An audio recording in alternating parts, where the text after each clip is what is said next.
We have just had official word that the docket has been updated. That is the publicly facing portion of the official docket. The court, this is the court website. And I can tell you now officially that former President Donald J. Trump has been criminally indicted in the state of Georgia in a prosecution brought by the Fulton County District Attorney, Fani Willis. In terms of the number of defendants here, we are still accessing this information. It has just been posted on the docket, but it is former President Donald Trump, along with several others who have been criminally indicted this evening. We are accessing the documents themselves right now as we can get our hands on them. I think printers are whirring. We expect to hear from District Attorney Fani Willis essentially any moment now that those things have been released. Now. Wow. Okay, all right, so this is from the docket.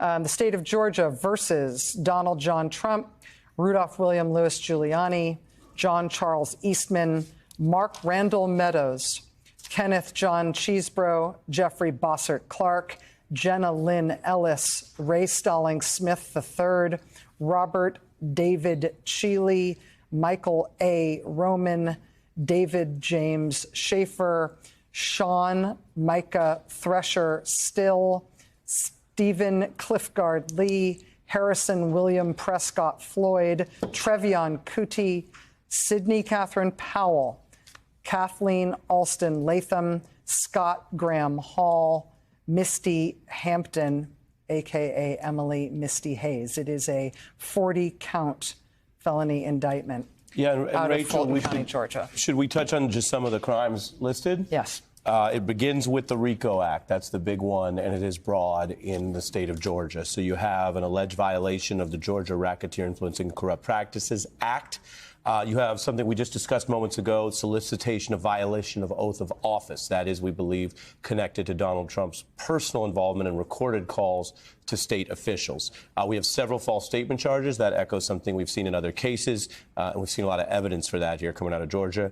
We have solicitation of violation of oath of a public officer. Again, those are the kind of state crimes that regard state officials. So this is related to Trump's wider efforts to overthrow a federal election. But the theory of the case here is a state crime committed. I see impersonating a public officer. That's interesting. I want to learn more about that. And a conspiracy to the same effect. I see forgery and a conspiracy related to forgery, filing false documents, forgery in the first degree. So a lot of lying. Those are basically laws about lying, state laws about lying. A criminal attempt to commit influencing of witnesses. Something we've seen Donald Trump come very close to in other investigations, but this is now a state indictment on that count. False statements and writings. I'll tell you, Rachel, as well, this is a lot of charges. Yeah. So let me just say, I said this was a 40-count felony indictment. It is a 41-count felony indictment. Again, there are a number of defendants here charged alongside Donald Trump, but his name is first on the indictment. Now, correct me, you're reading along with me. I am. You're all reading along with me. We're all reading off of very tiny print while we're doing this. But let's just talk specifically about the counts facing Donald Trump, the former president of the United States. Count 1. Violation of the Georgia RICO Act. Count 5, again, these are the charges that Trump is facing. Solicitation of violation of oath by public officer. Count 9, conspiracy to commit impersonating a public officer. Number 11, count 11, conspiracy to commit forgery in the first degree. Count 13, conspiracy to commit false statements and writings. Count 15, conspiracy to commit filing false documents. Count 17, conspiracy to commit forgery in the first degree. Again, these are all charges that Trump is facing. Charge 19, conspiracy to commit false statements and writings. 27 through 29. That would be filing false documents, solicitation of violation of oath by a public officer, and false statements and writings. He's also facing counts 38 and 39. Those are solicitation of violation of oath by public officer and, again, false statements and writings. And Rachel, we're looking at 90-plus pages in terms of all of it, so we're going to make our way through it. But I see Ruby Friedman cited here. Yeah. We were just discussing that. I see a charge relating to some members of the alleged RICO conspiracy trying to corruptly influence the vice president of the United States. It's very broad. When it starts with the enterprise, at all times relevant to this court count of the indictment, the defendants, and it lists Trump and all 19, and it describes them as carrying out related criminal activities, including but not limited to false statements and writings, impersonating a public officer, forgery, filing false documents, influencing witnesses, computer theft, computer trespass, something we've talked about in recent days, computer invasion of privacy, conspiracy to defraud the state, acts involving theft and perjury, and it talks about a criminal organization that constituted an enterprise. It's a question that's loomed over all of this, whether she would use the state's strong RICO laws to prosecute the crimes. That's actually, I think, the most important part of it is that after they list all these names, they constituted a criminal organization. Right? The President of the United States, his lawyer, his other lawyer, his chief of staff, Justice Department officials, other lawyers, a group of people constituted a criminal organization. That harrowing. Full stop. That this is a moment in American history that the President of the United States is effectively being called in an official court document the head of a criminal enterprise. There had been a lot of speculation about the White House Chief of Staff, Mark Meadows, who had not been previously indicted. And there was a lot of drama about his testimony to various investigatory bodies and grand juries.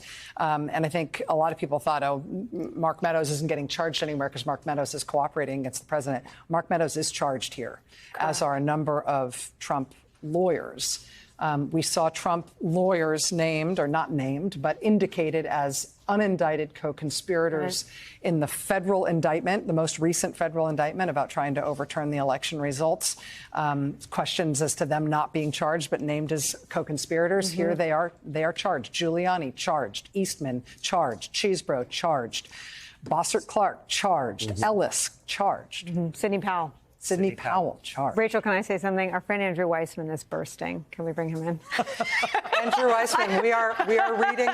No, we cannot bring you in yet. We will in just a moment. If he bursts, I promise I'll help you clean it up. I had a direct sight line to the burst. I think for some reason we literally could not show him in just a moment. Because we don't have a camera there. Okay. Sorry.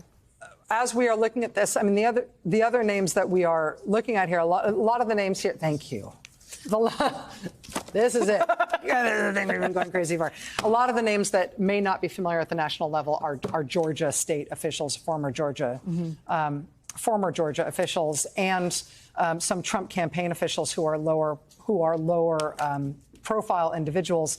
The name Trevian Kuti sticks out to me because that, of course, is the woman I was describing moments ago who somehow persuaded Ruby Freeman to meet with her at a police station in Georgia, where she pressured Ruby Freeman that she must confess to voter fraud, trying to talk her into it as if she was a friend when she clearly was not.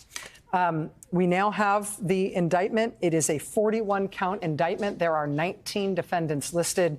Former President Donald Trump is one of them. The first charge listed, count one on this 41-count indictment, is the violation of the Georgia RICO Act, racketeer influenced and corrupt organizations, which is a resonant thing, but also a specific thing, and also a thing with a minimum 5-year prison term associated with it.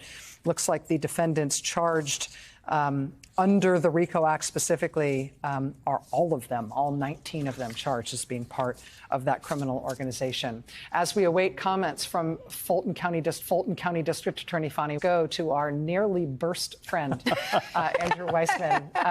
Andrew, I think we can go to you now to get your first reaction to what you're seeing in this indictment. Well, it does look like what we have is one indictment, not 9 others to come, although we don't know for sure, but it looks like it's one huge indictment. But I think the main thing that if you are Donald Trump and his legal team right now, you have a cooperation problem. And this really goes to a point, Rachel, you were making, which is there are so many people now who are charged who cannot be federally pardoned. They are facing state charges. There is no ability to federally pardon them. It is going to be so necessary for Donald Trump to throw sand in the gears here, whether it's trying to remove Fani Willis, whether it's trying to remove the case to federal court, whether it's claiming presidential immunity. The reason I think he's going to need to do that, even if it comes at the risk of seeming like he's firing Jim Comey again because he's trying to fire Fani Willis, is he needs to keep these people in line because they are facing criminal charges that they cannot be pardoned for, even if he wins the presidency. And there are the slew of people. And these are so many of the names that we understood were unindicted co-conspirators in the federal case that are now facing state charges. So this is a really good development if you're Fani Willis, but also if you're Jack Smith, because this puts so much more pressure on those people to make a deal with the government.